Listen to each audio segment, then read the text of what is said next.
day 38 of the online bootcamp. So today what I have for you is 2 half-hour workouts.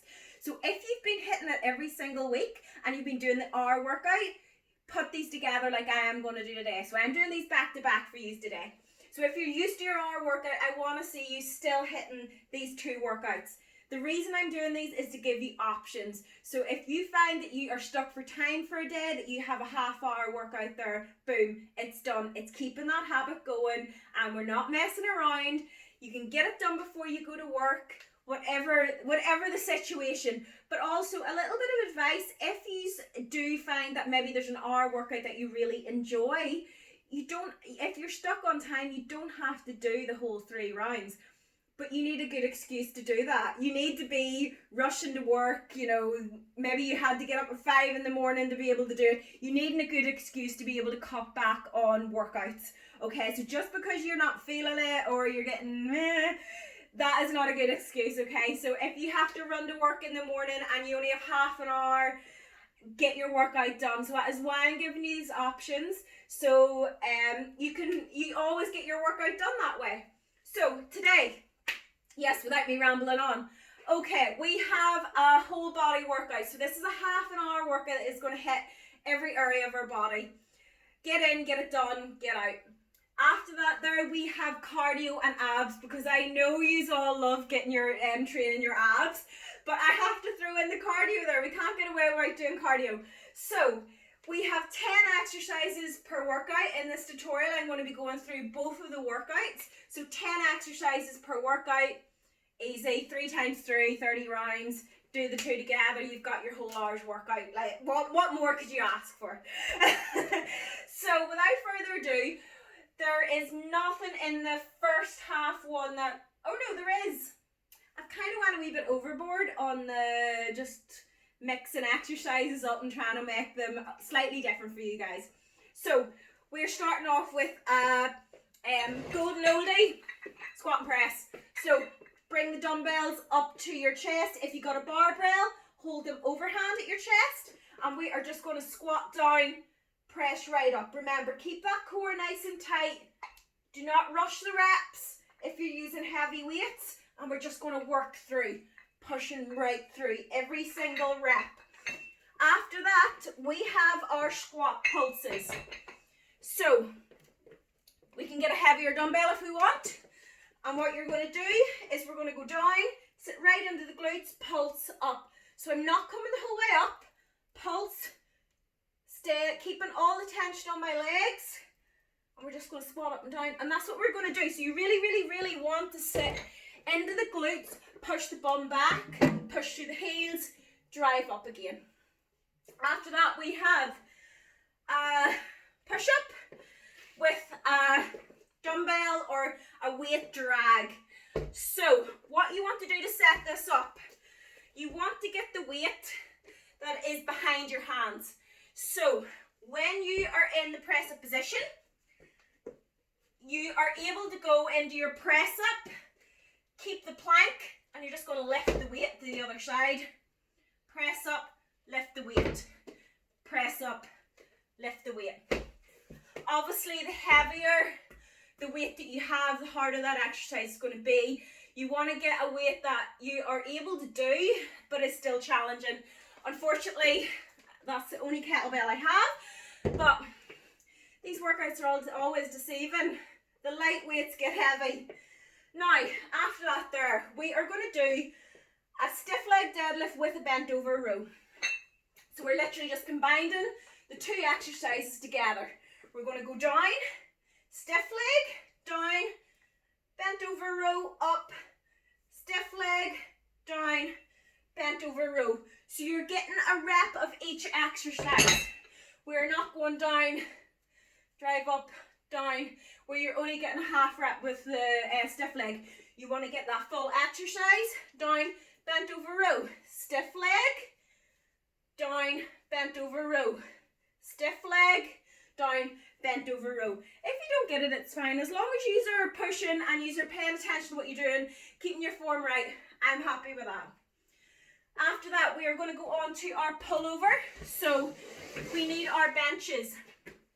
If you do not have a bench to do a pullover, what I would recommend is maybe switching to another back exercise. So that can be anything from your underarm row, or no, you couldn't really change the band over row. You could go down underhand row or just row it out, or you could do your seated row with your bands, whatever. Just switch it for another back exercise and that's fine. So I'm going to use my heavier dumbbell for this. We are going to be sitting right down onto the bench. Again, I'm making that diamond shape through the dumbbell at the handle, and we're just going to extend back at the stretch of the lats, and we're just going to pull up, keeping the tension on the lats the entire time. So on the back and drive up. So your lats go from here right the way down to your back. So they're a big, big back muscle. You want that stretch, that you feel them stretching out. At that point, you want to pull. So you want to squeeze the lats, pull through with the lats. What is next? Right. We are going to go into a bicep curl into shoulder press. So bicep curl up, into shoulder press, press, bicep curl down. So we're combining the two exercises together, bicep curl down. Right, after that we have our reverse lunge with a hold. So I'm going to be using my kettlebell for this. You can use your dumbbell, whatever really you can get a good grip of. So we're going to hold opposite hand.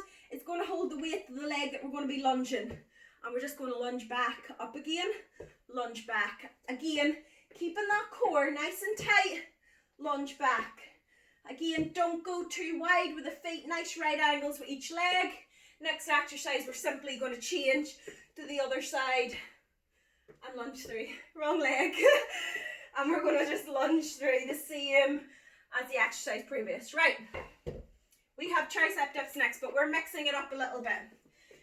We're going to try to lift one leg at a time. So in the position, you can put your legs right out, you can bring them in. You're still going to be able to do this. So lift one leg up, tricep dip.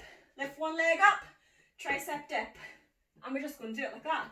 We're going to cycle through for 45 seconds.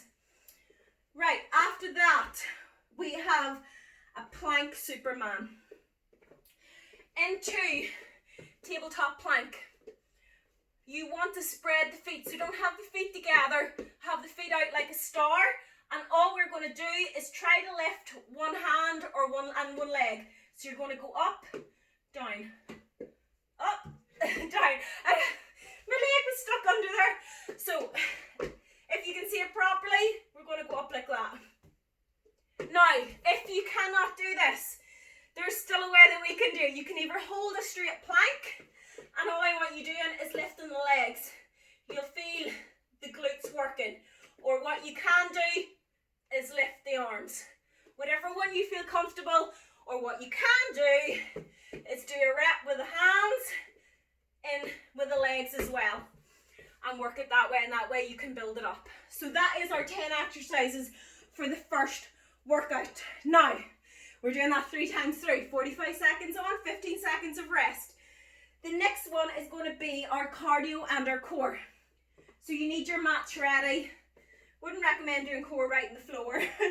I'll just move this bench out of the way so I don't kick anything again. We are starting off with our squat jacks. So we're going down, up. Again, nice and easy. Push the bum back, keep the back straight, core nice and tight. We're just going to work through that there, get the body nice and warm. After that, so may as well just leave our mats down. We're going to go into straight crunches.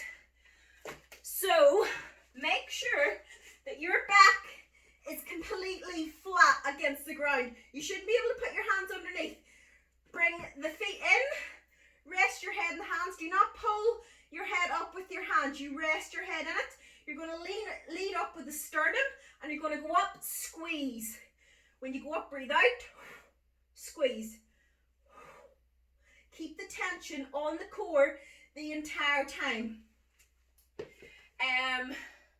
The breathing is a big part of that, so you don't want to do it fast. You want to take your time, breathe, squeeze the core every single rep. Now, after that, we have our scissors. So we're staying down. Again, to make it harder, don't put your hands under your bum. Legs straight up, make sure the back's nice and straight. And we're just going to concentrate on the core, and we're going to lower the legs every single time.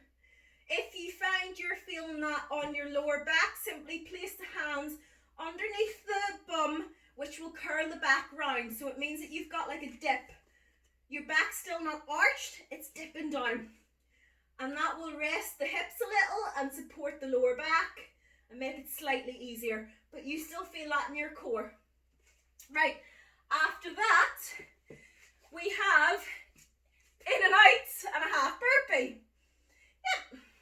So, what you're going to do is stand in the plank position, in, out, half burpee, in, out, half burpee. If you want to add in an extra strength bit, you can add in your push-up again. So if you add in your push-up, you're going to push up, in, out, and then in, yeah. I'm way ahead of myself. And that's how that's going to go. So you can add in an extra strength one. After that, we have our star abs. So star abs, we're literally like starfished on the floor. Opposite hand, opposite foot. We're going to go up. Remember, squeeze. So squeeze the core and breathe out when you come up. And again, lead up with the sternum. After that, we have our reverse crunch. So legs are going to be up in the air. You can place your hands under your bum. And the more vertical you keep your legs, the harder that's going to be. The more momentum and the more over your head, the easier that's going to be, because you've got the momentum pulling it over with your feet. So if you want to keep it more upright, and you're just going to lift the bum, and you will feel that right in the bottom bit of your core. If you find that too hard, bend the knees, and all you're going to do, it's literally like a reverse crunch. Just make sure you don't knees go up and bang in the face. So up, and that's the easiest way of doing it. Right, after that we are up and we're doing our high knees. So we're just going to come up, high knees. Again, nice and easy on the feet. You don't want to lock out any joints. You don't want to stand or bounce very hard on the knees. Right, after that we are back down. We are doing butterfly abs. So butterfly abs, one of my favourite. Place the feet together, arms go out, and you're going to go up. You get a wee bit of momentum with these, and you're going to lift with the core, squeeze. So the more you swing the arms, the easier that's going to be. If you want to slow it down, you can get it all on the core. After that, we got mountain climbers. So plank position, bum nice and low, keep the core tight. We're just going to drive in. We're really going to hammer the cardio. And after that, we're just finishing with a plank. So you can do your T-shape or your tabletop plank, or I just prefer doing down onto my elbows, and then keep the bum nice and low. Don't let the back arch like that there and the bum dip down. You're going to put a lot of pressure in your lower back. You shorten the width or the space between your ribs and your pelvis, so you go in like that there. And that will flatten your back completely out. Put all the tension onto your core. We're going to do those 3 times 3. And that's it. So, without further ado, turn the tutorial off, get the workout on, and I will see you on the other side.